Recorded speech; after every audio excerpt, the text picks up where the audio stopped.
Hello and welcome to the Dailies. Today's headlines in America were dominated by one man and the power he wields, President Donald Trump. From an explosive New York Times interview with the president to fallout from U.S. sanctions in Venezuela, clashes with Congress and unrest at home and abroad. These were the ranging headlines. Global attention also focused on Iran as nationwide protests dominate global headlines. We'll start with the New York Times, which published a striking interview with President Donald Trump, laying out an expansive vision of presidential power and saying the only real limit on his authority is his own morality. In the interview, he openly dismissed international law, treaties, and global norms as restraints, also arguing that U.S. strength, not rules, should decide outcomes. Trump pointed to recent actions in Venezuela, threats towards Greenland, and also pressure on allies as examples of coercive diplomacy working.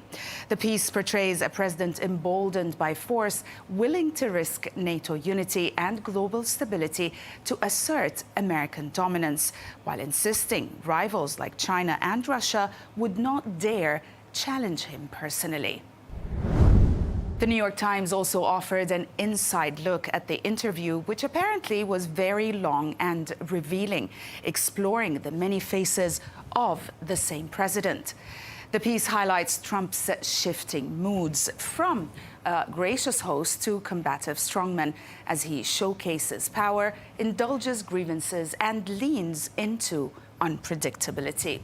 It also notes that reporters were allowed to witness calls, rituals, and decision-making up close.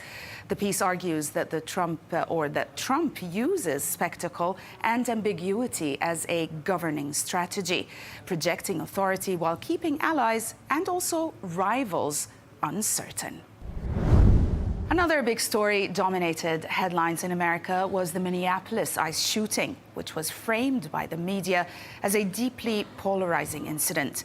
Many outlets focused on conflicting video evidence and disputes between federal and state authorities. Coverage highlighted sharp political divides, with Democrats stressing accountability and protests, while the administration and conservative outlets emphasized officers' self-defense and law and order narratives.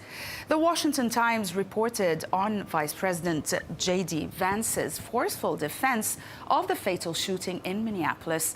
The report recounts how Vance calls the woman's death a tragedy of her own making, blaming left-wing activism and also rejecting calls to scale back enforcement.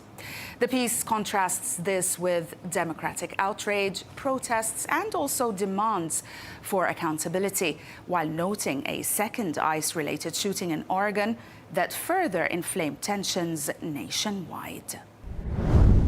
The Wall Street Journal examined developments of the story as the FBI blocked Minnesota authorities from joining the probe into the ICE agent's fatal shooting of Renee Nicole Good. The piece highlights Tim Walz's claim that the investigation lacks credibility, while J.D. Vance defends the agent and cites federal immunity. It also details disputed video evidence, protests also in Minnesota and Minneapolis, and growing concern that political rhetoric is outpacing due process. The Guardian profiled the victim, Renee Nicole Good, countering official claims that framed her as a security threat. It portrays Good as a poet, mother of three, and also a recent Minneapolis resident with no criminal record, emphasizing her creative life, faith, and also family ties. Through testimony from relatives, neighbors, and her university, the piece challenges the Trump administration's narrative and highlights the personal cost of aggressive immigration enforcement. Politico argues that Donald Trump can no longer rely on automatic Republican loyalty in Congress. The analysis details a string of GOP defections, from war powers limits on Venezuela to reviving Obamacare subsidies and also honoring January 6 officers.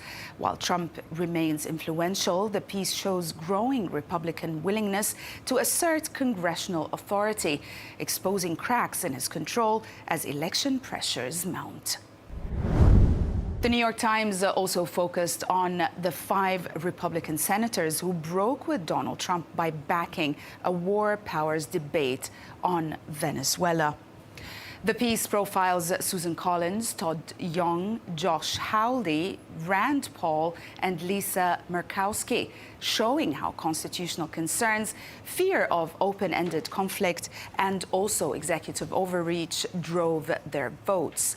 Though the measure is probably unlikely to pass, the article highlights rare bipartisan ease and Trump's furious response, exposing tensions inside the GOP.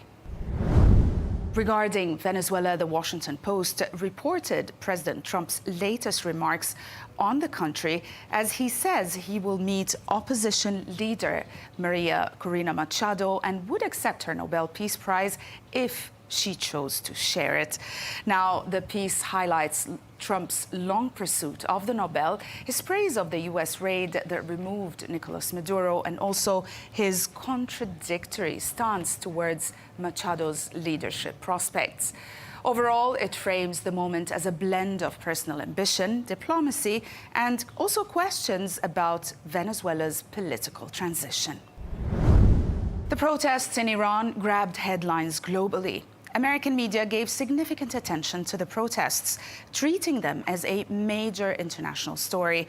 Coverage broadly focused on human rights abuses and public anger at the regime, but differed in emphasis. Some outlets framed the protests as a potential turning point for the Islamic Republic, while others were more cautious, stressing the government's ability to suppress dissent and the lack of clear political outcomes. Israeli media also devoted strong and sustained coverage to the protests in Iran, often with a sharper strategic lens than American outlets. While U.S. media, as we've already said, largely framed the unrest around human rights and civil resistance, Israeli coverage focused more on regime stability, security implications, and also what the protests could mean for Iran's regional power and its confrontation with Israel. But overall, Israeli outlets treated the protests as a potential weakening of a key adversary, whereas American media were more divided between moral framing and cautious political analysis. But let's have a look at some of the Israeli-Iran-related headlines today. In Israel Hayom, as you can see, Iran's leadership reportedly seeking French visas as regime trembling. And also in the details, in an interview with Le Figaro, that's what Israel Hayom is saying, reporter Emmanuel Razafi claims the Ayatollahs have grown concerned over the true revolution. And some senior officials have already begun laying the groundwork by exploring an exit route to France. He also claims that some of President Masoud Pezeshkian's inner circle have made contact with foreign governments. If we also look at Yediot Ahronot as well, one of its headlines reads, the Mubarizun shock, the sectarian war, Tehran can no longer hide. It is actually an analysis, and it talks about, or says, as Iran backs Hamas in Gaza, a Sunni uprising led by the Mubarizun Popular Front erupts at home, exposing deep sectarian fractures and also forcing the regime to shift elite forces from the Levant to Sistan and Baluchistan to contain the growing rebellion. On the other hand, Iran's state media portray protests as unrest caused by external enemies or instability, often downplaying political motives.